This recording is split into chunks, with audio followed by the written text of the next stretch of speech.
like it, learn to love it, because it is the best thing going.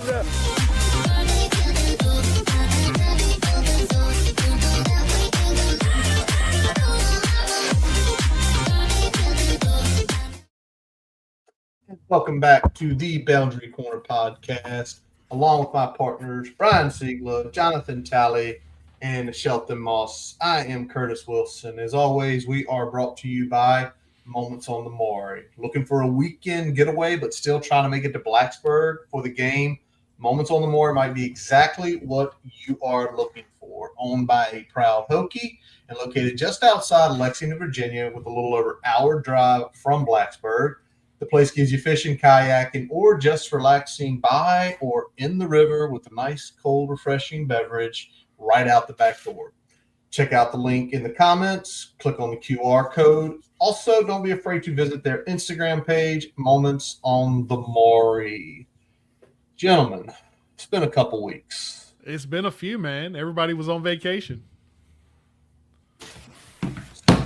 And we went to all different areas of the country. Blame it on the drink package. I mean, literally every single thing you can think of, we hit. So, Shelton, I'm going to start with you because if folks don't know, Shelton went completely off the grid for 10 days? More or less, yeah. All right. So I know you had kind of mentioned to us, and I think you mentioned a couple of times on here. So how was the experience in, basically the far western part of the country with, just nothing? Yeah, it was fantastic. I did 43 miles of hiking total, a little kayaking too, wilderness camping. So it was great. Like I loved being out, kind of doing like a social detox. I kind of realized that we really don't need as many things as we have in life. Phones, computers, the comfort of our homes. I know I managed pretty well camping for the most part. So it was great. I was in Oregon, Washington, two states I'd never been in before, hit up Idaho, Montana as well. So kind of did a big loop. I think I drove like 1,100 miles. So put the gas numbers in. But it was beautiful. I mean, some of the most beautiful country I've ever seen. I got to see Washington State University. And I also got to see University of Idaho. Went to the Kibbe Dome, which is a mecca of college football, home to many NCAA 14 dynasties. NCAA 26 dynasties too. So yeah, it was great to see all that stuff. The Palouse is some of the most beautiful country I've ever seen. My jaw was just on the floor, just observing the scenery. So it was fantastic. I loved being able to get out there and just get away from everything for 10 days. Well, okay, so did you hit, I'm trying to think, Glacier? You had to hit National Forest. I didn't hit Glacier. I was doing a little bit more kind of like off the beaten path type of stuff because some of those national parks, you got if you want to stay there, you got to reserve a spot well in advance. Okay. So I was doing a little bit more kind of, state parks, kind of just trying to get away from the crowds a little bit. And it was great. Awesome. It sounds like you went down there, you hit the reset button, recharged, feeling good. What's on the agenda this fall for you? We know your big ones in the spring. What's the agenda this fall? What are you covering? Yeah, well, as fate would have it, I'm actually going to be in Blacksburg on August 28th, that weekend, the weekend before the season opener for football, covering William & Mary volleyball. We're playing a tournament up there in Blacksburg to open the season. So just like we did for baseball, I'll be coming up to my alma mater and rooting for the opposing team. But we do play the Hokies, I think, on Saturday. So if anyone's in town, if anyone's in Blacksburg, want to come catch some volleyball, I think everyone should have a free weekend. So come down to Castle and catch some volleyball. All right. There we go, baby. So volleyball. He is into volleyball. Yep. Volleyball in the fall, baby. I am hoping that the schedule is friendly to you, where you don't miss a game. I know you're always good about going back and watching them, but nothing like watching a game live. Exactly, man. And I should be at the Maryland game. So I'm sure we'll probably have quite a pretty good Hokie representation up in College Park, I would think. So that should be. I think we should try to turn it into a home game for us. I think we can do it. I think it can be done. I truly, I'm with you on that, Shelton. I think it's highly possible. It could be a lot more maroon and orange than red and black. All right, there's what Shelton's been up to. Tally, I think you went the opposite end of the spectrum. Yeah, I did a social detox as well. I couldn't use my phone out there on that water for about 7 days. I couldn't catch up on anything. I'm glad it wasn't, no bad news. No news is sometimes good news. So went on a 7-day cruise. We went to the Bahamas, Grand Turks. So kind of all over the place. Had a good time. It sucks coming back. You know what is the worst thing about a cruise? When you get back home and you realize you have to clean your room and you have to cook your own food is the worst feeling in the world. Like, I should just be able to pull up to a buffet 24 hours a day and get whatever the hell I want to eat, sit down and eat it, right? No. When you get home, you got to cook, you got to clean. I just need to go hit this lottery in Tennessee. It's like 900 million, and hey man, we won't work no more. We'll just spread that money out and go build us a compound or something. So had a great time. I'll be headed up to the Georgia Tech game this fall. I may catch another game. I was thinking about the Clemson game, but that's back-to-back weeks. So definitely, I haven't been to Blacksburg in like 3 years, 2 years. Oh yeah, it's 24. Yeah, yeah. So 3 years this year. Yeah, so felt like I need to get up there to a home game. So was able to get off for the Georgia Tech game to be able to kind of go and check it out. So I'm excited about that. Brian will be there. We're trying to work Curtis and Shelton in now, so we'll see how that goes. Yep. All right, I got a quick question because the loop you sound like you took with the cruise, where did y'all come back to in the Bahamas? You said where? Yeah, for two spots. Yeah, so we went to Nassau, and then I think it's Freeport is where Celebration Key is, like Carnival's port. So I think it's Freeport. So that's where we went and then came back. Gotcha. We left out of Orlando. Nice. Big ship. Yeah. Celebration Key. My mom went last fall. She loved that place. She loves Celebration. Cool. I've heard it's cool. People. Good time, man. I recommend everybody do it at least once. Try it and see what you think. And I like by the way, Sheldon, it's cruises are social detoxes, but you still have to be social with people. Yeah. You literally do not have phone app. If you ever social media detox. Social media detox. You can still see what's going on with the news and stuff, but same. I didn't have my phone the whole time while we were there. They didn't even play the soccer games on the boat. They couldn't, for some reason. Yeah, they couldn't even play the soccer game. So it was people, some people got the internet package. I didn't get it. So they were running around, kind of telling each other what was going on. But I was like, pass me another old fashioned. How about that? There you go, brother. Brian, what you been up to, man? Man, I've been here and there and everywhere, man. Feel like it's been the summer of trips and quick overnights and getting to see family. So man, we've been kind of all over the place, but finally staying put a little bit this upcoming weekend and gearing back up for things to get going after that. Wyatt's birthday's coming up in a couple weeks, so it's been a busy summer though. I know we haven't had as many episodes this summer as we'd like, just because I think everybody's been kind of running around, man. Not as many episodes as we like, but that's sometimes a good thing when it's not a lot to talk about. That's kind of what you want the summer to be, because if you're having to talk about things, it usually ain't good. If it's June 3rd and it's like, we have to talk about this tonight, like, oh, that sucks, because I feel like that's the way it's been. Tried to, and clearly it seems like from what we've been communicated, the guys are on lock. Like they don't want to screw around anymore. Like they want to win. They kind of blocked out the noise. So it's time. And because believe it or not, as of today, fall camp is officially open. I'm sure everybody saw the hype videos and the guys coming out. I'm sure we're probably going to get some press conferences later this week. It'll be interesting. Probably more so of who's there, who's not there. It's going to be interesting to see the access that the media is going to be given, but we're also 1 month away from the games.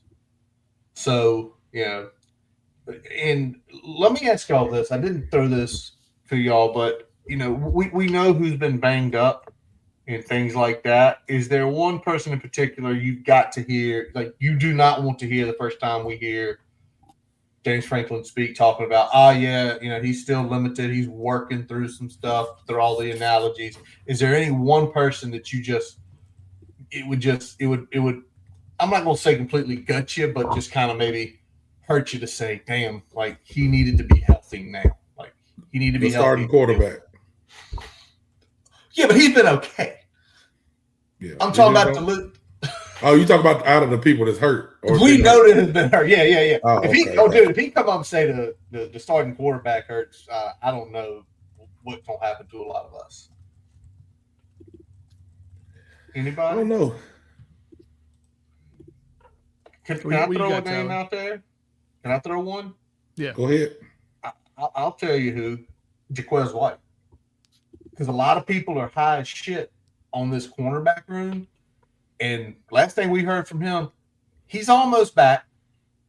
And if I hear that I'm assuming it'll probably be Thursday. We'll have to talk to a couple guys and figure out when they're going to do the first presser. But if Jaquez White, he's still working through some things. I still feel okay about the cornerback room, but I don't feel like it's where I want it to be. That's one person I can say right now. Yeah, I'm gonna go with what my boy Will the Thrill said. The defensive line, the defensive end. What is it, Sam Okinawa or whatever his name is? Yeah. I know you. Yeah. So the guy from Colorado. Him. I mean, we need some production on that line. It don't matter how good your secondary is if you can't get no pressure on that quarterback. So anybody who's had some production or anybody who is gonna be productive, we want them in the lineup. So I would like him to be full go and ready to go. So we'll see how that shakes out. I mean, I know we got, some offensive linemen that are trying to get full go. It sounds like everybody's full go, but I'm interested to see what Logan Allen's going to look like in there. So got to put him very high up on that list. Is he? Is he our best offensive lineman on paper this year? It's maybe.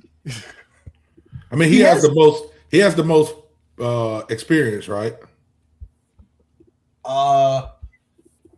Well, technically, I mean, Altuner and him are about the same. I think it's in terms of number of games, and I guess Johnny Garrett as well. Johnny Garrett's probably got the most games, but well, I think it's more when we think about him, it's a lot more of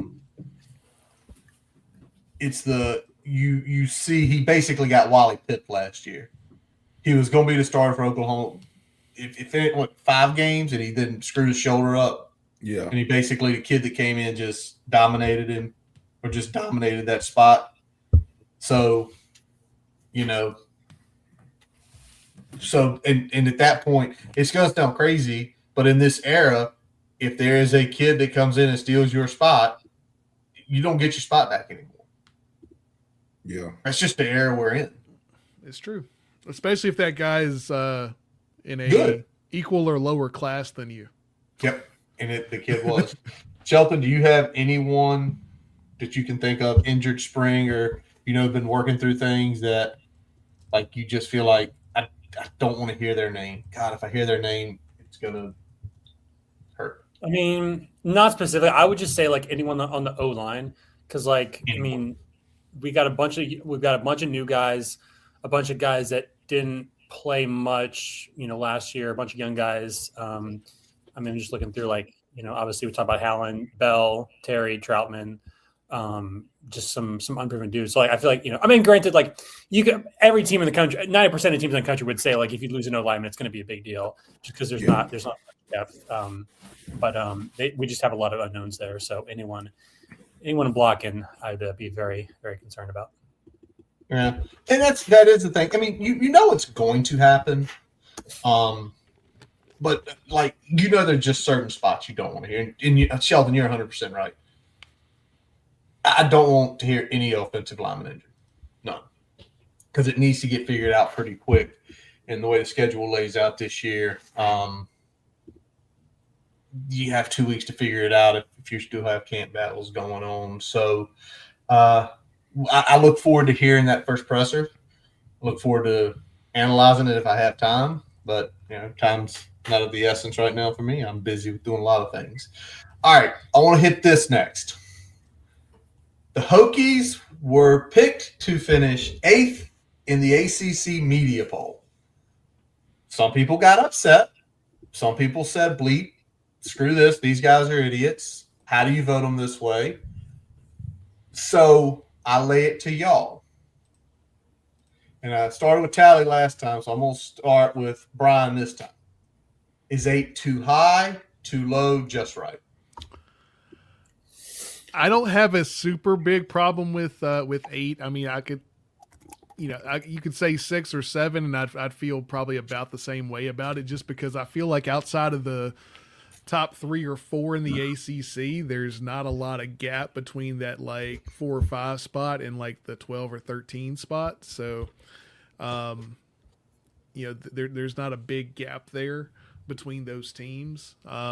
We've seen a bunch of different polls that have Virginia Tech as high as 6, as far as power rankings in the ACC preseason. And, we've seen them drop as far back as like 10 or 11. We've seen a lot of those other teams that are in that cluster that are, have the same situation depending on who's throwing the rankings out there. So, I know we saw, I think Tech Sideline did something similar with the rankings. And I mean, it kind of shook out about the same. So, yeah, I think 8 is fair enough. Like I said, I'd probably put them maybe 1 spot higher, but I can live with 8. You can live with it. Sheldon, what about you? 8 too high, too low, just right? I think it's just right. First, and given how bad we were last year, I don't think there's anything to be insulted by it. If you look at the top 4, I mean, I think it's pretty self-explanatory. Miami, SMU, Louisville, Clemson, those are the big dogs. Georgia Tech, a little bit weird. I think UVA is also a major regression candidate just because of how many close wins they kind of pulled out of a hat last year. I think they're going to fall down a little bit. NC State's pretty hit or miss, and then obviously us. So we're kind of right there with Pitt and Duke, which I think is fine. I mean, and especially in today's age with, like, first of all, how big the conferences are, the fact that you're playing such a small portion of the league. Like, I don't know. I'm guessing the media isn't really taking into account strength of schedule. They're just kind of ranking who they think the best teams are, but that's not really the way you can do it because of how much variety there is in the schedules. Just playing a smaller portion of the league. And obviously now you got 8 games for some teams and 9 games for other teams. So I just, it's not like outside of like, the first couple teams and the last couple teams, there's a ton of variance here. So I think it's fine. I think, obviously we got talented team, but it's pretty young. So I think it's 8th is about where I put them. All right. Tally? Yeah, I'm going to agree with Sheldon. I would have said 8th or lower, to be honest with you, just because there's so much unknown. But how horrible we were last year and how horrible we have been, I don't know how I wouldn't have been mad if it was lower, just to be honest, because we got to prove something. You know what I'm saying? Like, it's been too many years where we haven't done anything. So, I'm fine with it. I'm fine with 8, like I said. But if they would have put us at 10, probably wouldn't have said a word either. So, all right. Kurt, well, Curtis, what do you got on that? I think it's too high, and you know why? We haven't done anything. Yep. And you know what else? I need a James Franklin to slap on the board. 14, boys. They think y'all were 14 out of 17 teams. Because I think that's the kind of stuff that gets him off. I think he's going to somehow figure out 8 is too low. 8, middle of the pack? How are we the middle of the pack? I think I say that, but I think that tongue-in-cheek, I want it to be lower because I want things to be slapped on billboards. I want things to be slapped in locker rooms. I want conversations to be had amongst teams to get certain things rolling. But if I'm saying out of that context, I think they got it right. For the simple fact is, yes, we were, 14th, 13th last year in the ACC. There's only a couple teams worse than us. So, yeah, we were bad, but with everything that's happened this year, you bring in a proven winner like James Franklin, and then it's that whole raising the floor, right? Raising the blue chip ratio. If y'all hadn't seen that, I think we're 5th in the entire ACC and somewhere like 26th or 27th in the country now in blue chip ratio, which means high quality prospects are now on the team.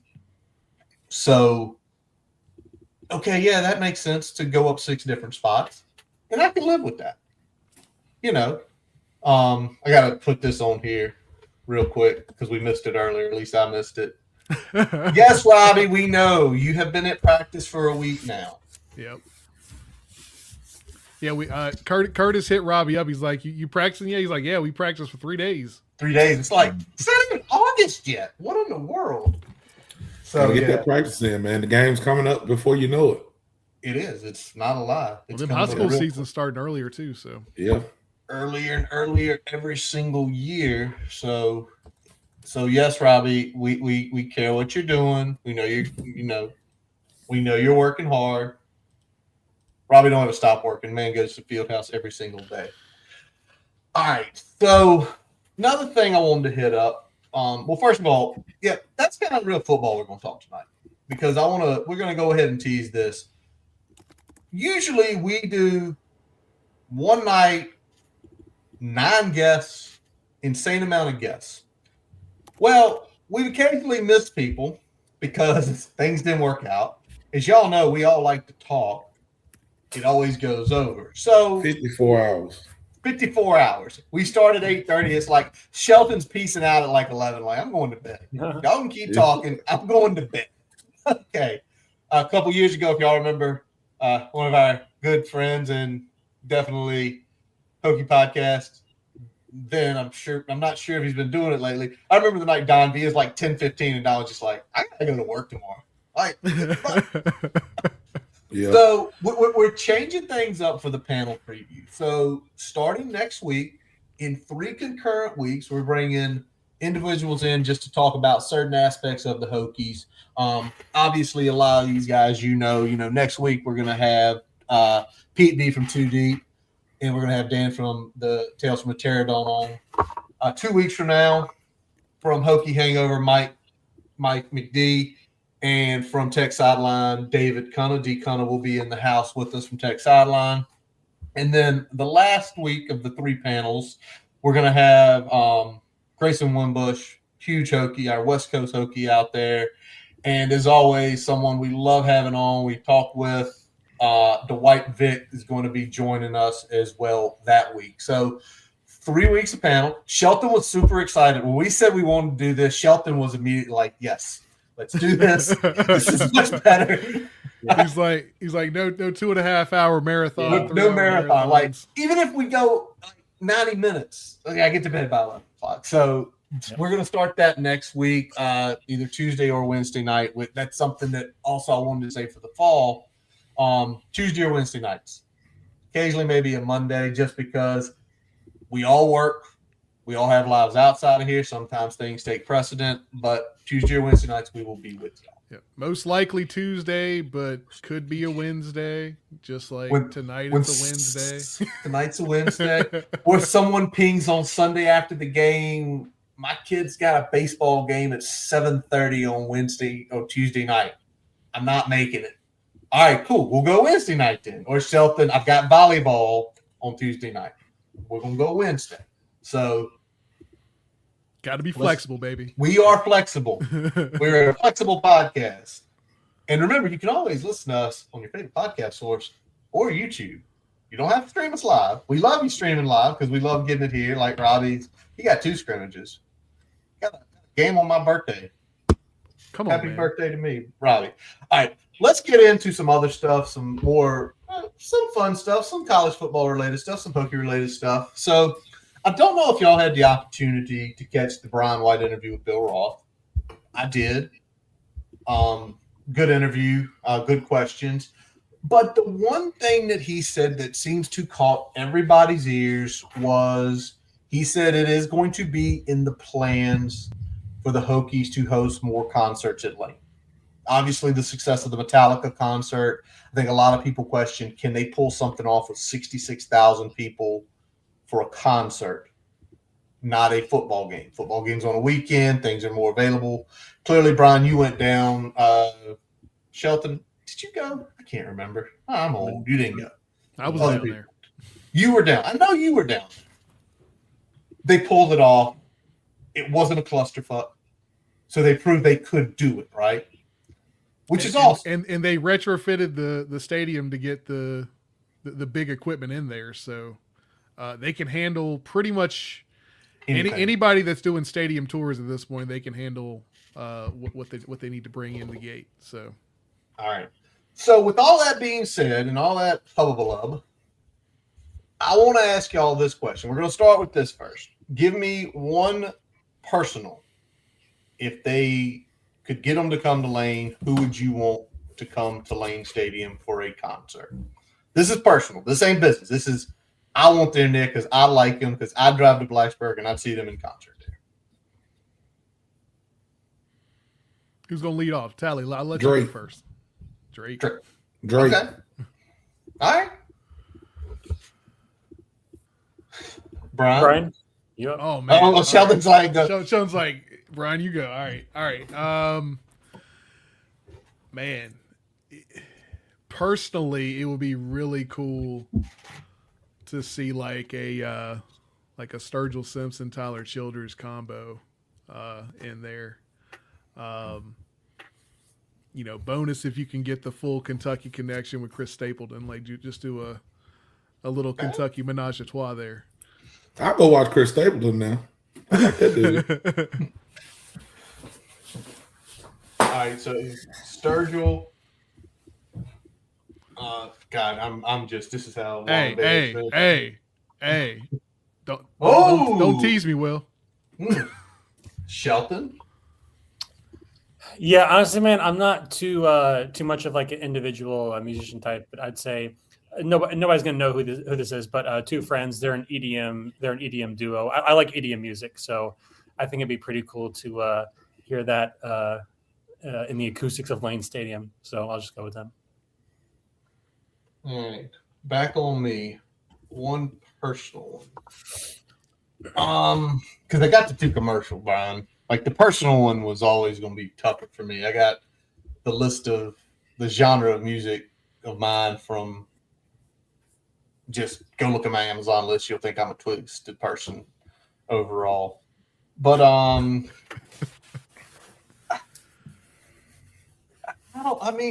because I didn't get to go to it the first time, I'll cop out here. I'll sing Metallica again.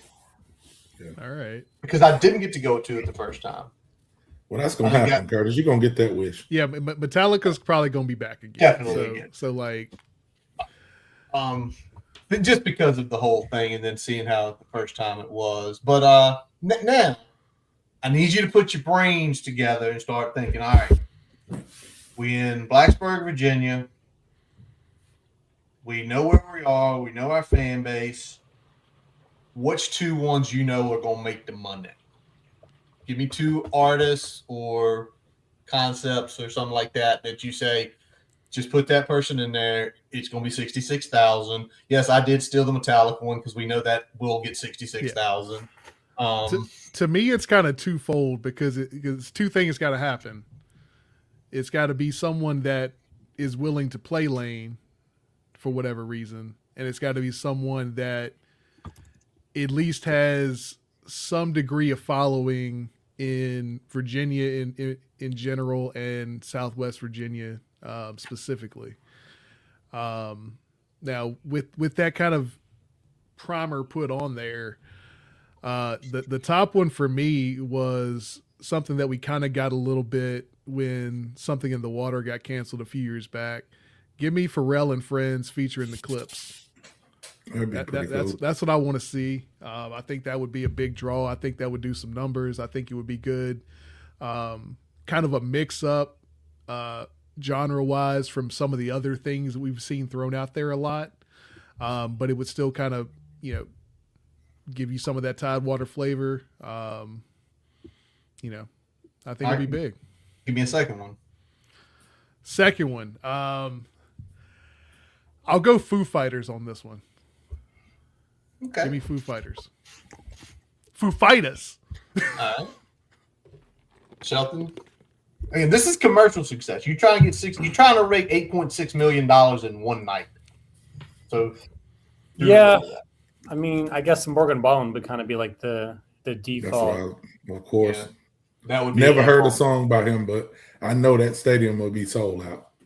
It's true. Yeah. I'd probably lean country just because, like, I feel like that's a demographic you're kind of gonna get. Although I think Foo Fighters is a good one. I'm trying to think of maybe some older country artists. Like, people have said George Strait. I know he did Clemson a couple times. He did do Clemson, and that sold out. I think he would. The biggest one he did was down at AMU. A&M. Yeah. Sorry. Texas A&M. Yeah, he did. He got like 100,000 there. It's pretty great. I'd say you pulled George Strait. All right. Tally. I know they're gonna sell out, but I gotta say it. I mean, he's from Virginia. Chris Brown and Usher. I mean, they're going crazy right now. But I gotta say it. That might could sell out. Yeah, I think because it's a Virginia boy and Usher's got enough of a following. He's a Virginia kid, and you got so many places around there where I think people. I mean, listen, if they can sell out in Birmingham, the murder capital of the United States, people probably will go to. They'll go to Lane. And then if I had to, to really just make some quick money, probably somebody like a AC/DC or something like that. Yeah, I think people would definitely hop on seeing that in Lane. Just classic rock group, maybe like a Motley Crue or something. But I'd say AC/DC probably. Yeah. I've seen people throw Oasis out there. Oasis, Who? yeah. I mean, they sold out Oasis, 90s British band. All right. I got two. First one is just an easy one everybody would get. Kenny Chesney would sell out like that. Yeah. I mean, like that. He's from Eastern Tennessee anyway. Obviously, he's been around close to 30 years, and he's now got this. It's weird because he's one of these guys that, I listened to when I was a kid, and I listened to him all my life. My kids have listened to. That's a good one right there. Throw up Wills real quick. That's a real good one. Chili Peppers. And then my kids listen to him, and he's got at least one or two songs. Like, if you play it, someone will know it, regardless of what they listen to music genre-wise, because he's got that sort of level. I'm not saying he could be Jimmy Buffett, but the vibes he does with some of his island music, that would be one. But this is the one I think that would encompass everything, because he's doing it this year. A Post Malone show would sell out, and you would get every single creed, you would get every single genre probably leading up to it, because he's done everything. He's hit country, he's got hip hop stuff, he's got pop stuff, he's got rock stuff. I'm trying to think. I know Old Jelly Roll was one of his openers this year. Old Jelly Roll. Shabuzi. Yeah, and was it Shabuzi this year? But there were a couple other people that weren't associated with country this year. Who is it? Oh, I've got to find it here. I had it up earlier. I lost it. I could also throw in. Go ahead. Sorry, Chris. No, go ahead. I'm looking it up. So I just remember. So when my sister was at Tech back in 2015, I believe before the Ohio State game, they had a Brad Paisley concert. So I think that'd be a good one too. I think honestly, any 2000s, 2010s country, if you could get an artist that was kind of big enough from that era, but not too big to where they would blow us off. I think that'd be a pretty good fit. I think there's tons of really good country artists that would be a sellout lane. Who is this? Don Toliver. Yeah. I don't know if Don Toliver would sell out. No. I'm saying for Post Malone, literally, it's been Jelly Roll, Shabuzi, yeah. Don Toliver. Yeah, Don Toliver's like a It's not really rap. I wouldn't call it rap. It's more like kind of an R&B style of rap. So. Okay. But he's got some big songs. So that's what I'm thinking. Like a guy like Post Malone, you really hit the genre you can think of, and would probably draw a bunch of people. So I look forward to seeing it happen. Y'all, it's because we are, Phil. We are old. So, all right. But it's a cool thing to think about, and I think if you see Brian White's track record, like Shelton has mentioned numerous times on here, if you didn't read his article about Brian White, go read it. He's going to make that happen and go. Yeah. I mean, Longwood got her. Longwood got her. Longwood got her in 2007. Yeah, we'd have to pay her a lot. Now, is it 07 or 08? One of the years. I don't remember. It might have been 08. It might have been 08. She won't legal then either. That's how long ago it was. Because she was still like 16 or 17. It was funny. I think like Tim McGraw was the only song on the radio at the time. Maybe a second single. I don't know. All right. So I want to ask y'all this next. Let's talk about something that's been kind of popping up everywhere this year. And it's everybody in the world has been talking about jersey patches. A ton of teams have been getting different corporate deals. For example, Notre Dame, 6-year agreement with SoFi, like $20 million. Ohio State, $17 million for JP Morgan Chase. We see all those and laugh because Big 12 absolutely screwed the pooch on theirs, which, with the Monster Energy thing. So do y'all think we're sitting here, we're a month away, do we have time, do we have time to get one for this season? Will we get somebody, again, it's money. That's what it is. As crazy as that sounds, do we have time? I don't think so. Yeah. I mean, I ain't going to say we don't have time, but I just don't think that they're going to rush and get it done. Yeah. I also don't know like when the uniforms are ordered because you'd have to order a whole new. You don't have to order new uniforms, but it does take time to get all the logos on. So and get those stitch-ons. Like I don't know. I would think if they had it, it'd probably be done by now. I would say. Right. So maybe next year. Maybe next year. That's what Well, but the whole thing, do you think stuff like that would already be leaked if it was? I mean, Doug Bowen would probably be on the case. It's very true. Doug, if you're listening tonight, come find something back in the background about this. Yeah. I ain't got $3 million every year to pony up to put the patch on something. If I did, I would. If Tally hits the lottery, he'll call James in the morning and say, "You're gonna put this on here for $5 million this year." So put that patch on there. Put the patch on there. All right, we're gonna hit it up. We're gonna get back to some Hokie talk. All right. I don't know if Tally, I know you know about it, so. We discussed it at the end of last season. Stuck with D-Connor. Mike Young has been extended 1 year. So not the 2026 to 2027 season, but 27 to 28 season. He get 1 year extension. The buyout did lower a couple million to $2 million. I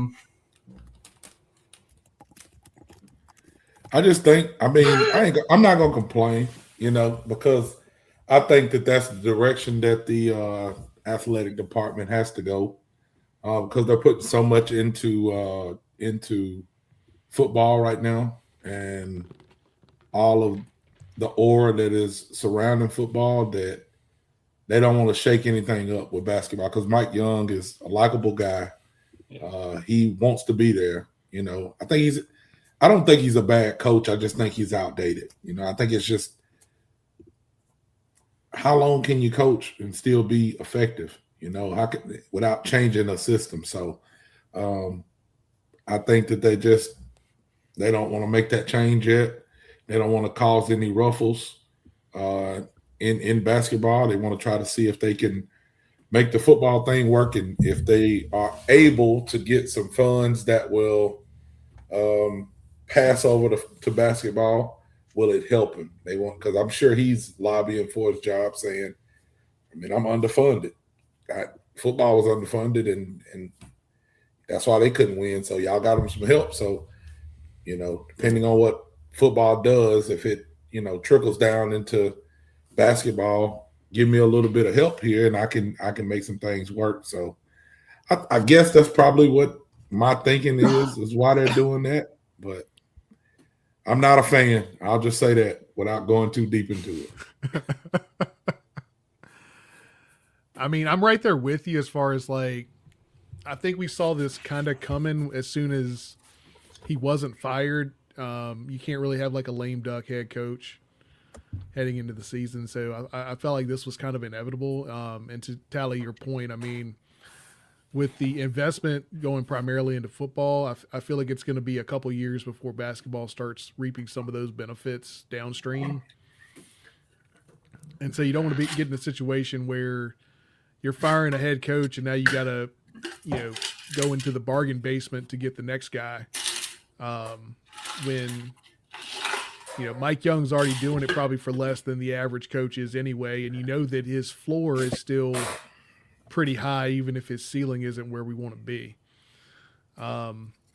It's kind of funny though, some of the most successful Mike Young seasons have been with guys that in one way or another followed him from Wofford, and a couple good pickups in the transfer portal. I feel like just the high school recruiting in general hasn't been great. I know we're moving kind of away from that in the basketball sense altogether. There's a lot more success in the portal in basketball than I think we've seen kind of across the board in football. It's been a little more of a crapshoot in terms of getting the right mix in there. But we'll see how it goes this year. I'm more optimistic about this cast than maybe I have been the last couple of years, certainly 2 years ago, but it's going to be interesting to see what they're able to put on the floor this year with Mike Young still in there. So real quick, this was correct. Better assistants in Chester got a big raise. Yeah. Sheldon, what about you? What's your feeling on this? I think it made sense in the context of where we are as a program. Obviously, they're not, not spending massive amounts of money. I think it kind of makes sense, like what Brian said, to not have a lame duck head coach. As far as the state of the program goes, I think they've done a good job building out the assistant staff. I will say, even though they did not sign a high school recruit this year, we're essentially a portal program now. I really like the additions we've made in the portal. Some pretty good signings there. A talk from Oklahoma is one of the big ones. Obviously, getting Hansberry back is huge, along with Hammond and Tyler Johnson. And lo and behold, the Hokies are ranked number 33rd in the preseason projections according to T-Rank. That is not a 33rd in the country. Yep. 30. Yep. We've got some margin for error to make the tournament then, if that holds. Yep, and fifth in the ACC. So I don't know. We'll see if that holds true. Obviously, it's preseason, so we can talk about the SEC ESPN bias. Maybe there's some VT bias in there as well. The James Franklin bump. The James Franklin bump. Yeah, we got a James Franklin bump there. I love that. Yeah, but no, I do think it's a reflection of they've gotten high production transfers in the program, and I think that's what the analytics are responding to. So we'll see how it works out, but I think they've made some pretty good additions. Curtis, before you go, just because Shelton said that, I just thought about something. When somebody said the James Franklin bias, I have not heard Penn State fans going off, which I've been out of town a little bit, but I have not heard Penn State fans going off about James Franklin and recruiting for the last month. They've been kind of quiet over there. I think they got their feelings hurt when they can start getting all them decommits and stuff. So there's still a couple guys chirping. But at this point, we also got a couple guys that are hit me up. Hey, you want to do some sort of joint pod at some point this year? I'm like, I don't know. We'll see how this thing goes. Why? Let them calm down a little bit. Other. Yeah.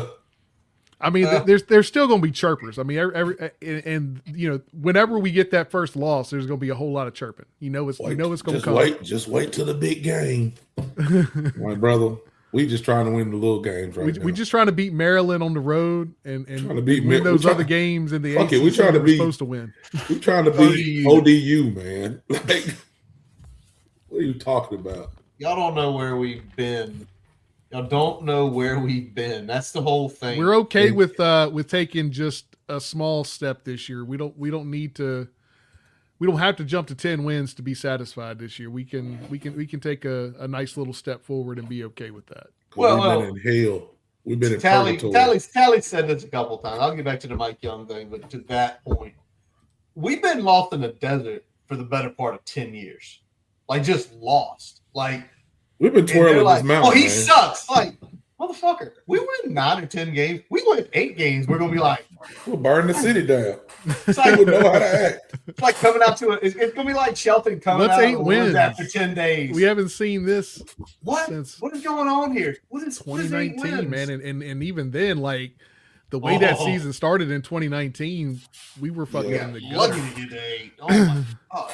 So yeah, but to the Mike Young thing, and we talked about it, I mean, months ago, but it's like when they didn't extend or they didn't fire, it's like, well, you got to do something. You can't have a lame duck.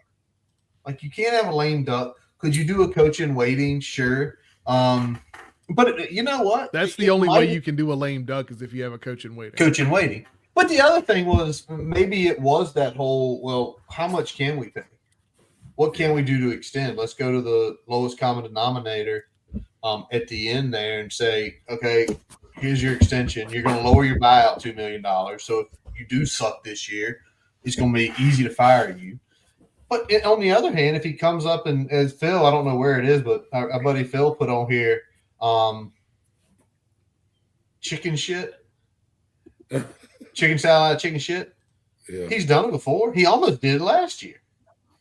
I mean, like, I'm sure Shelton has the metric out there of like the unluckiest loss.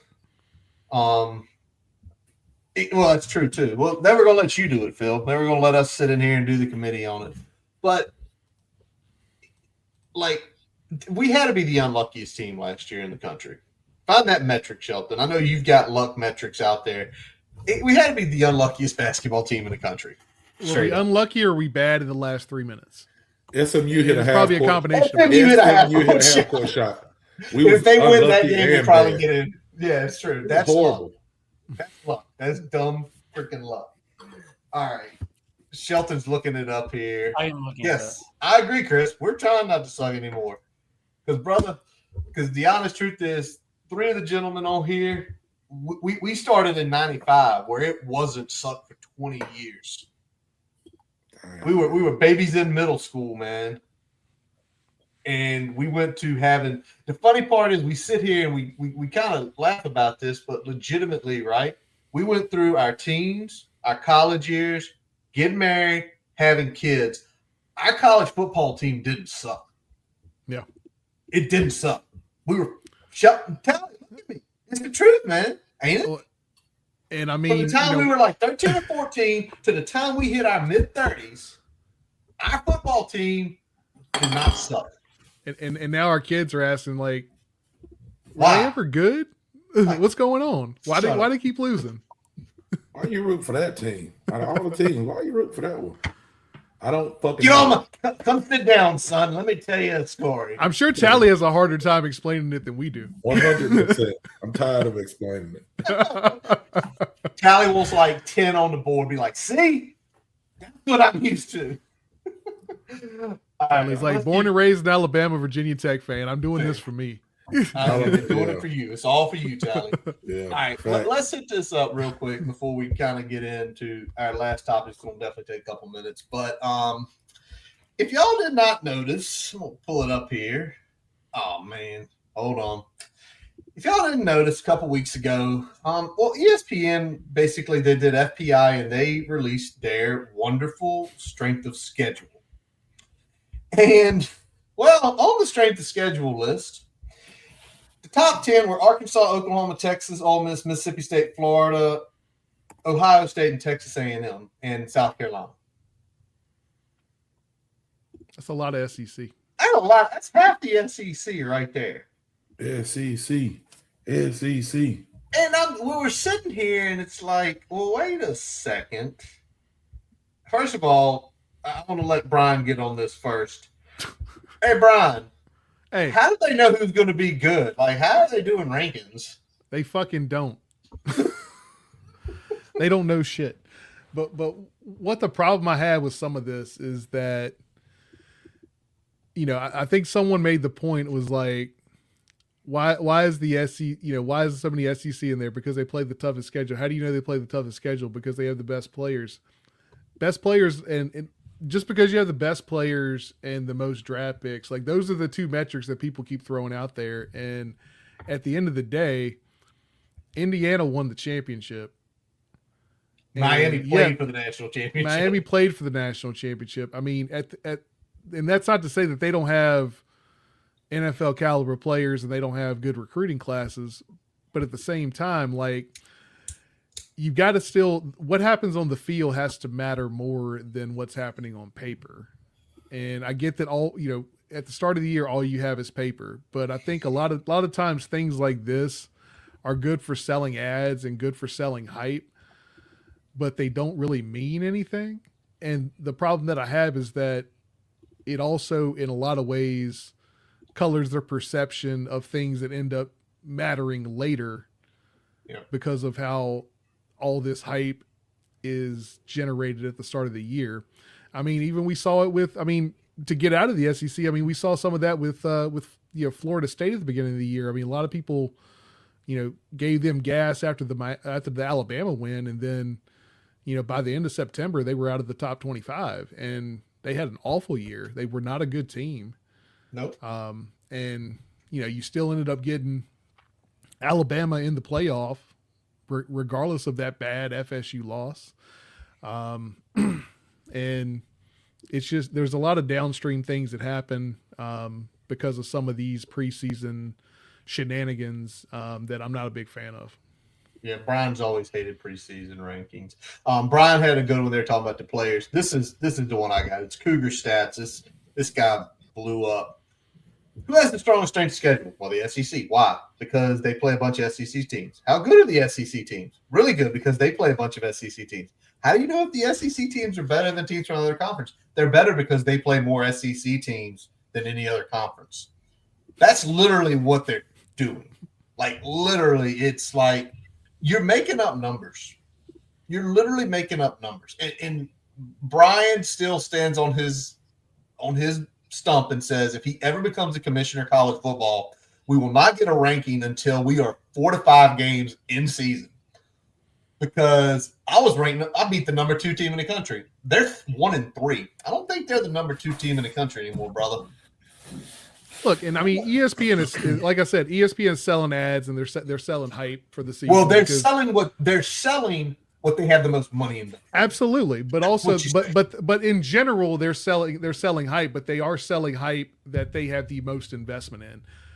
But at the end of the day, so much of this colors the perception of some of these other things that do matter more. Some of these official polls that color how the committee reviews things as we get, you know, further into the season. So I wish anything that had any of that tied to it, I wish we could like hold off at least until first weekend in October before we even start having those conversations, once teams have actually put some product out on the field and we actually know, not necessarily know who's good and bad, but we at least kind of have an idea of where the margin for error is once we get outside of conference play. True. Sheldon, I want to ask you, Tally, I'll let you put your thoughts here last, because you are in the data and you are in the analytics. And does this make you mad from that perspective of like literally they're trying to tell people this is the hardest schedule, and it's like, on what data? Like, we don't have records, we don't know who's played who. Does that ever upset you? Because like it literally is skewing. If the Nationals are playing, I didn't know if they were playing tonight or not. They are. but, I'm abstaining from the Nats. They've broke my heart too many times. Sound like Virginia Tech. Sound like the Hokies. Yeah. But what's your thought on it? Just from someone who, like, you like data analytics, you really dive into it. But when they put something like the FPI out right now, and it's like, what are you basing this off of? Like, who they brought back? And then you go out and talk about, again, it would have been fine if they're talking about, here's the FPI, here's this and this. Oh, no, here's the toughest. Here's who has the toughest schedule this year. Yeah, I'm going to take a slightly different angle. First off, I would say, so the rankings are from FPI, obviously. FPI is not considered a great ranking system among the analytics people. It's just not very thorough. And, people much smarter than me have explained the reasons for that. You guys know I'm a big SP Plus guy with Bill Connolly. He does work for ESPN, but he developed his formula over the years when he was working previously for SB Nation. In my opinion, I think it's a gold standard for rankings of college football. His rankings will come out a little bit later. I think he does a really good job. My position would be somewhere in the middle. I think the SEC's depth overall is about as good as it's ever been. And I think, they certainly took a step back last year. I don't think there's any debate about that. The Big Ten had a better overall conference record against Power 4 teams, and obviously won the national title. I think the thing for the SEC is that Bama and Georgia in particular have kind of fallen off comparatively from what they were, that it's kind of affected the perception of the conference. If you want to talk about top to bottom in terms of, not having bad programs and just being strong in the middle, I think the SEC is perfectly fine. I just think that they do not have the big dogs at the top, which kind of creates an effect where people perceive them as kind of, falling off so low, when in reality, it's just that the Big Ten is kind of taking the lead at the top, obviously winning the last 3 national titles.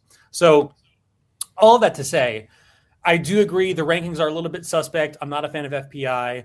I'm very eager to await the SP Plus rankings, which will come out hopefully in a few weeks. But it's basically what you did last year, your returning production, account for that in the transfer portal. Again, I just don't know how FPI does their formula. But again, everything I've heard from people who study this would say it's not the best. It's not the best system we have. So hopefully that answers your question. Curtis, I'll jump on that a little bit, because one of the funniest arguments that kind of came out of this was somebody had said, like, the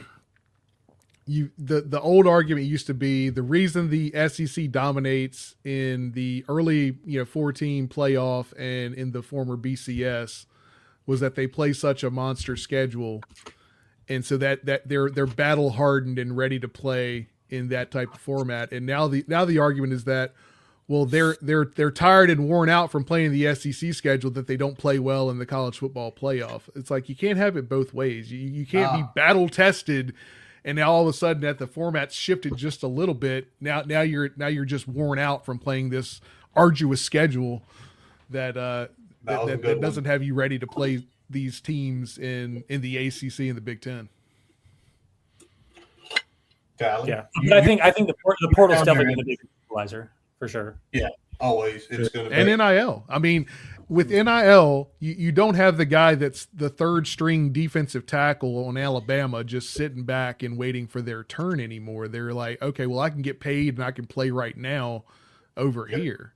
Yeah. And that with the portal at having that flexibility has certainly been a good 1-2 punch to kind of, even the playing field a little bit and get some of that depth stacking that the Alabamas and Georgias were doing kind of out of play. Yeah, no, the portal is a great equalizer. When you talk about, I can't remember if it was Brian or Shelton that was just saying the teams up top were, kind of the juggernauts that we remember. But then you think about, Alabama being in the championship and going from their starting quarterback to their backup quarterback to win the game. Yep. Those days are done, for the most part. Like, that backup quarterback is going to be at another school getting paid and playing. It doesn't matter if it's East Texas State, different things like that. But they just can't stockpile talent like they used to. So it's a little bit different. But also, kind of going off what Brian said as well, the argument about, that battle tested. And, man, every week, whatever team gets on the field is going to have a chance to win. for the most part. You know, when you're looking at Power 4 schools. I mean, we went and played South Carolina, not saying that's some juggernaut, but game could have went anyway.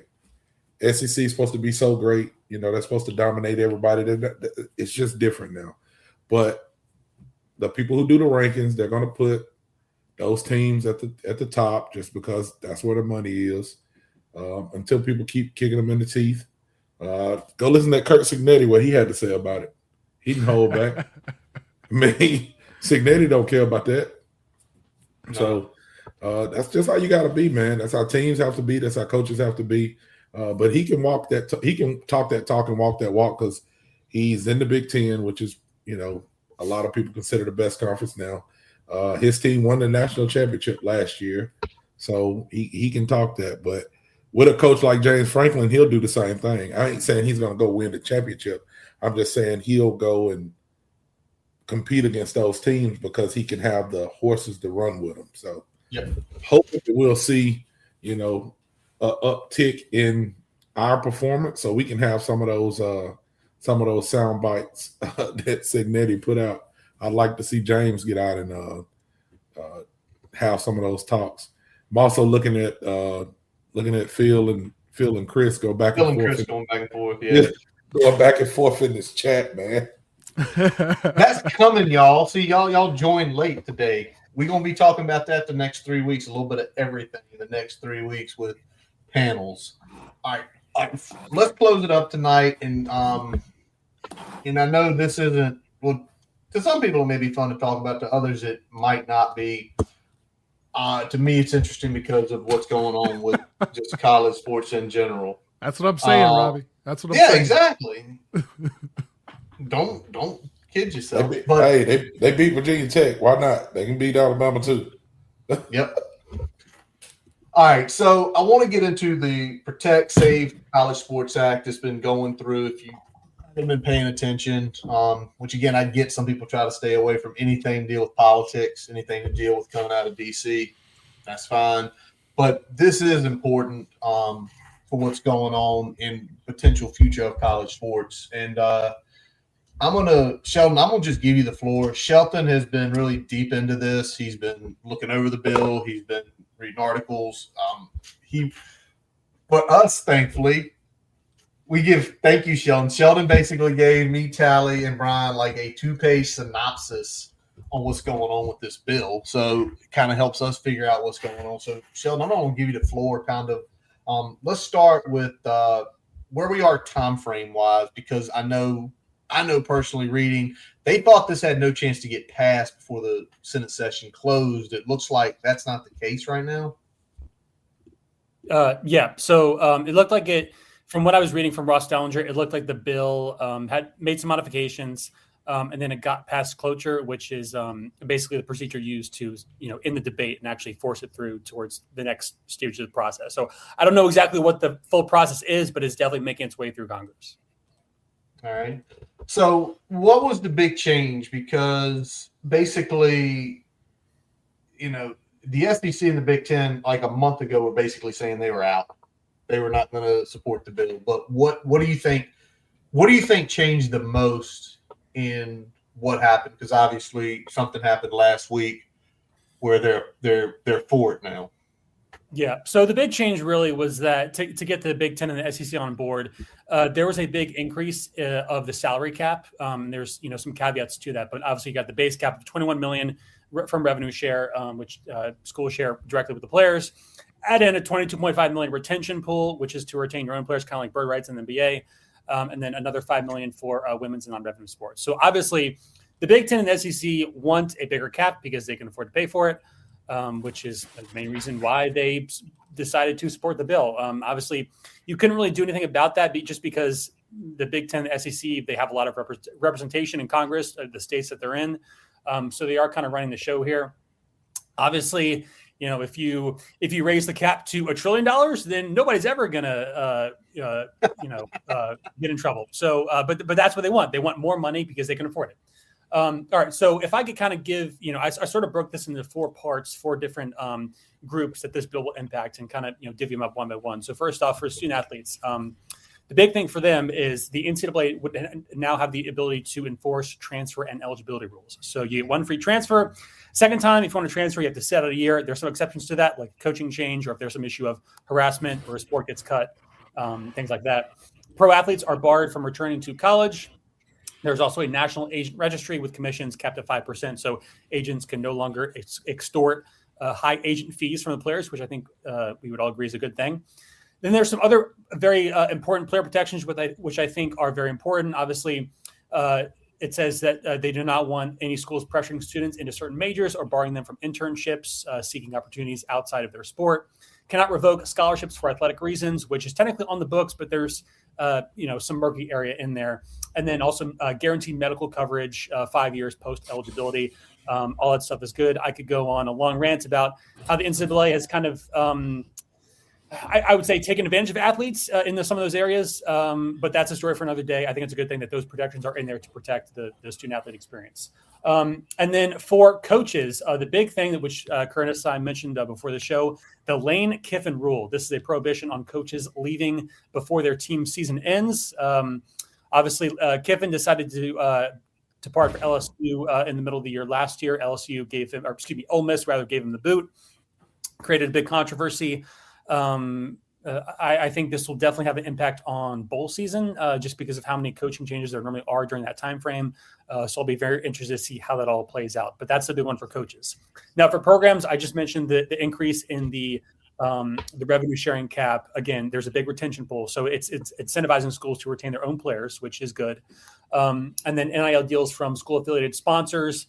And multimedia rights partners count against that cap. So if you have an MMR with, say the Ohio State Buckeyes, whatever their collective is, they cannot just funnel money massively as a way of circumventing the cap. That all counts against a team's revenue sharing cap.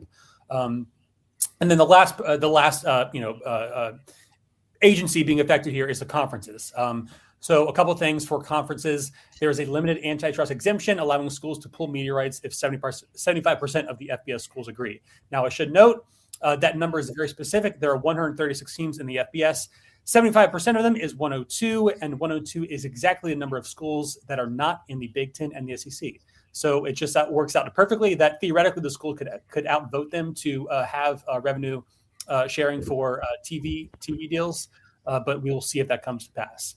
And then also they cap Power Conference membership at 19, and any program moving away from one power league to another has to become independent for 5 years, which is obviously going to be a very big chilling effect. Now, for wrapping up here, what are the implications of this in my view? First off, I think you can wave goodbye to the dreams of any school getting into Power 2 that is not named Notre Dame. Obviously, the Big Ten would love to have Notre Dame, I think.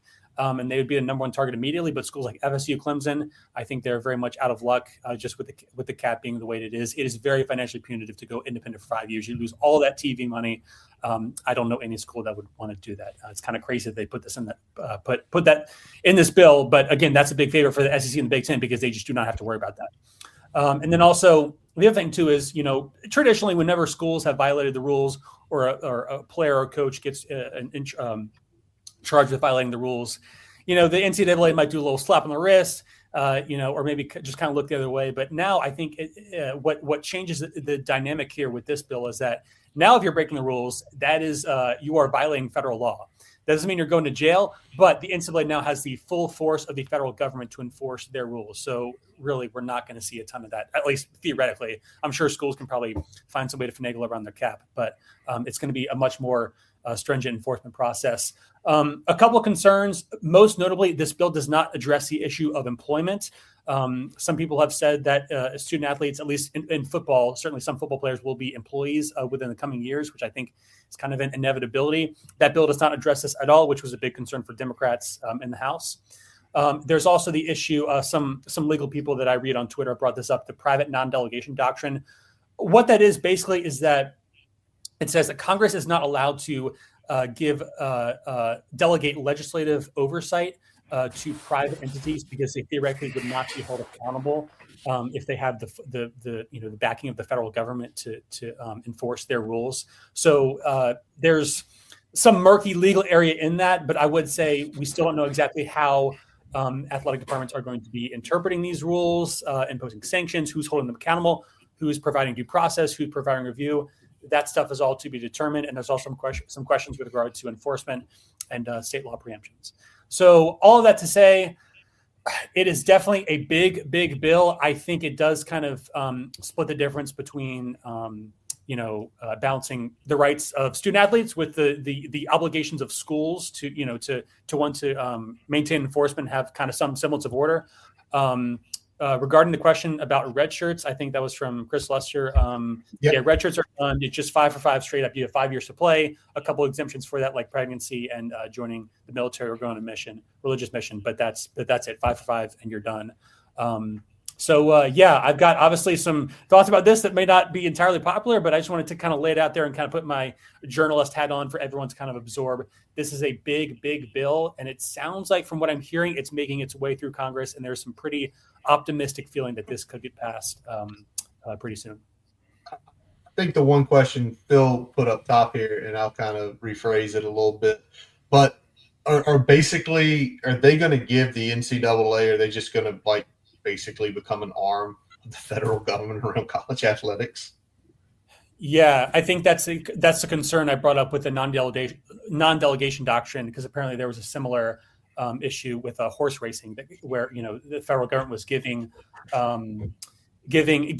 private entities the power, the fully backed government power to enforce rules. That is a very tenuous legal debate, and it's currently being debated, I think, in the Supreme Court, if I'm not mistaken. But anyways, there are absolutely going to be challenges to this bill legally. Don't think that it's it's all like we're done. We're college sports has been saved. There will never be any more litigation again. There will absolutely be litigation. I just want people to know that.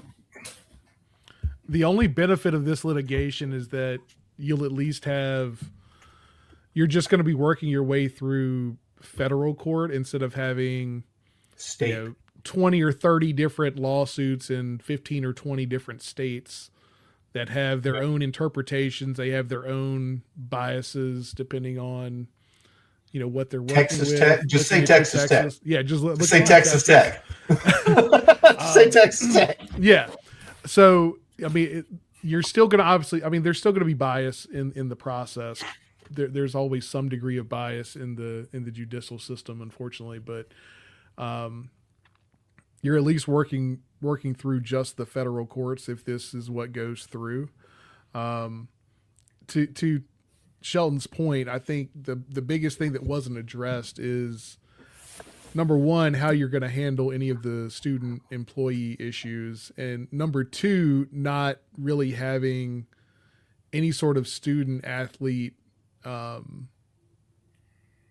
weighing in this process. Like, this was a bill that was fully developed without student athlete input. I think there was, some that were negotiating this bill that had their concerns in mind, and some of those were addressed, particularly, some of the things that Sheldon mentioned in there with, ability to transfer, the agent registry situation getting capped at 5. I think those are good benefits for the player, but I think there were some other concerns that I think players had, and I think moving forward, when we talk about where these numbers fluctuate in the coming years, they don't have a seat at the table for any of those negotiations. Well, that's where it also going to get. It was mentioned in the chat by somebody, like, okay, are we going to have a union? Are we going to have a collegiate sports athlete union in the future? That could happen. And that could be something that turns this back into a state case, because it's not going to happen all at one time. It's probably going to happen state by state. Yeah. And don't get me wrong. There are pieces of this bill, right, that make the most logical sense long-term for the health of collegiate sports. It really does. This probably should have happened 10 years ago, but I like what I think Chris said it. Yeah, they normally don't give a shit until money's involved. That's sometimes what's wrong with things. Like, money has to get involved. People have to start getting paid that weren't getting paid before. And it sucks in that sense. Well, the problem was also, I mean, the NCAA there brought were people this on getting paid, themselves but- in a lot of ways. I mean, the NCAA brought this on themselves because Because they didn't want to do it. the money was rolling in, and they're like, well, They didn't want to do shit. we're gonna keep this thing, the gravy train, moving as long as we can, and not be proactive at all in trying to figure out what the long-term sustainability of this thing is going to be. And then once their hand was forced, they're like, all right, well, here's this little loose framework that, you know, we basically have to do because this ruling says so. Have at it. And that's not to say that it wasn't something that needed to happen, but it's something that should have happened gradually over the course of 15 years, not all at once. If not 25 years. Tally, what you got to say? You've been quiet on this. Exactly what Phil said. I'm ready for the games to start, so we ain't got to talk about this bullshit. That's what I need. I need some games. Listen, I agree. the excitometer is on right now. Let me tell you how excited I am. Last year, wasn't going to no game. Didn't even purchase a ticket to go to a game. Hey man, I'm already locked and loaded, ready to go to a game this year. I've already got my Hulu Live turned back on this month. First thing I see when I get on Hulu Live is a college road tour there at Virginia. I turned it back off. Excitometer for me is at a 10. Brian, where you at? Scale of 1 to 10. How excited are we about the season? This is as excited as I've been in a while. I'm gonna go like 9.5. Like the only thing that I'm like a little hesitant about is like I don't know what to really expect from this team. Like I said, I think I know where the floor is. I just don't know where the ceiling is. So I'm like, I don't want to get my expectations up too high and then get disappointed. So I'm like trying to temper that piece of it. But I mean, I'm excited. I mean, I feel like for the first time in a while, we've got a coach that we kind of feel really good about, and not just what they could do, but what they've already done. Like they've already proved that they could do it. I think that's something that we really haven't had. I mean, we really haven't had that in a really long time. I mean, because Beamer came in, you know, he wasn't a proven coach at that point in time in terms of like running a major program. He just built it. Then we had Fuente, who came from Memphis. We had Pry, that had never been a head coach. I mean, we haven't had a seasoned head coach in the seat in a long time coming into Blacksburg for the first time. So this is something that's got my excitement pretty high. I like the moves that we made in the portal. I like what we've done recruiting wise, getting the talent base of this program raised up a little bit. I just got to see it on the field. So that's where that little 0.5 is. I got to see what it looks like on the field before I really kind of let it dial all the way up to 10. Shelton, excitometer.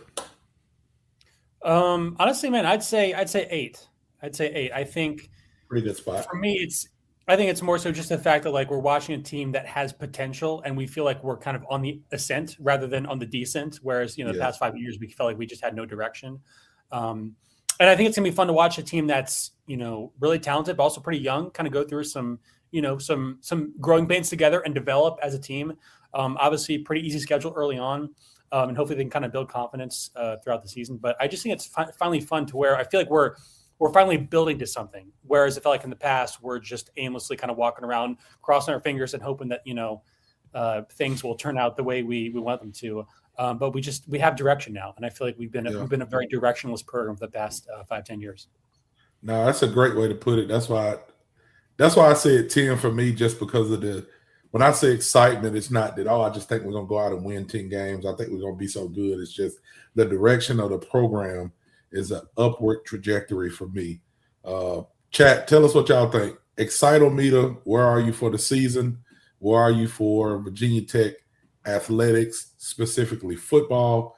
Now we're going to throw it to Curtis. Curtis, excitometer. Oh, the excitement. Well, first of all, I think it's most of us. College football is my favorite sport, hands down. It's the one I watch more of. I watch every Virginia Tech game. I try to go to one, but I'm also the dummy that stays up at 10 o'clock to keep watching games. So my excitometer, even in the last few seasons, was still at like a 9 because I had hope. Let's do something stupid this year. But I'm with you, Callie. This year it's a 10 because it's going to be high regardless. But when you talk about what we've done this offseason, who we hired, the players we brought in, the money that's being invested, and then the last few days you had ESPN do their little pre-release. We showed up 3 times. We won 3 games last year, and we were on there more than some programs that won like 10 games last year. That got me hyped. And if you have not seen the reel that they released yesterday with fall camp opening, that one, I watched it, and then I watched it again this afternoon. Right after social media. I watched it 3 times back to back when it dropped. The social media team's been doing a good job. They've crushed it. They've been snapping lately. That song, it harkens me back to many moons ago, seeing the clips. That song stood out as always because we were from Virginia, right? I've seen it live, and I have too. I'd love to see it again. I'd like to see like it. I said earlier. I'd like it to be part of the walkout music. If you asking me the truth, it better be part of the walkout music this year. But that's the bigger pieces, right? It's like you feel like everything is in an upward trajectory right now. And Brian, you're at a 9.5 because you got to wait and see. Shelton's more mild-mannered. He's an 8. I'm at a 10 because I love the sport, and I love that where we're heading in the sport right now. Robbie said he's at a 7, Curtis. He said his heart's been broken too much. Well, our hearts have always been broken. Hey, man. I mean, shoot, our hearts were getting broken when we were winning 10 games. 10 games and 11 games and being Robbie, number 3 in the country. Your heart was getting broke when you was coaching against David Wilson, too, so. I mean, you still love that guy. You better put that 7 up to a 10, buddy, or at least to a 9. Make it respectable. You said bring it up to a 9. And Curtis, you brought up a good point with the hype video, and I know Tally, me, you, Curtis, Chris, Dwight, we've been talking about it a little bit outside of this. Like, social media has been bringing some good tunes, man. Oh yeah. The music has been on, man. The music has been fire, getting you ready. I mean, it's doing exactly what it's supposed to do. It's getting you hyped. So I'm excited. So absolutely. All right. Y'all want to wrap this thing up? Sheldon, it's 10:30. Is it time to go? Uh-huh. Yeah, it's time to go. I was just thinking if you want to spend the next 5 hours talking about how much we hate the NCAA, I'm happy to do that. But otherwise, we can do that. We can take the time to do that. He was ready. If not, we can do a Sheldon Boss Brian Siegler dissertation. Let's lay it out. Hours. Hold on, wait a second. You gotta see this real quick. Oh, yep. Yeah. Jeff King was no joke, man. Yeah. Played defensive end, tight end. He was the punter and kick. I mean, Bro was doing everything for Pulaski, man. Pulaski. And, man, let's not talk about Lee Suggs. Go message Jesse tonight and just put a picture of Lee Suggs up on there. Still got a footprint on the back of his head. No, literally, he played nose, right? And Lee Suggs literally – he trucked him and then stepped on him. Happens sometimes. Especially if it's an NFL, the guy who rushed for 27 touchdowns in college. All right. With that being said, it being 10:30, we were going to wrap up this episode of the Boundary Corner podcast, brought to you by Moments on the Maury in Lexington. I'm Curtis Wilson. I'm Brian Siegler. Jonathan Talley. And I'm Shelton Moss. Visit BoundaryCornerBT.com to listen to all of our episodes. Check the merchandise shop. Our buddy Corey Brian messaged me the other day, bought the Stick It In shirt on there. Thanks, Corey, if you're out there listening tonight or in the morning on your way downtown. Don't forget to follow us Twitter, Facebook, Instagram. Subscribe to the YouTube channel, your favorite podcast source, Spotify, Amazon, Apple Podcasts, all of them. As always, we'll let our buddy Jason Long play us in, play us out. Check jasonlongmusic.com out. It'll link you to all of his music everywhere you can think of. Also, check out where he is playing live down in the Roanoke area. We appreciate y'all listening, joining us tonight in the comment section. And as always, let's go. Hokies. Hokies.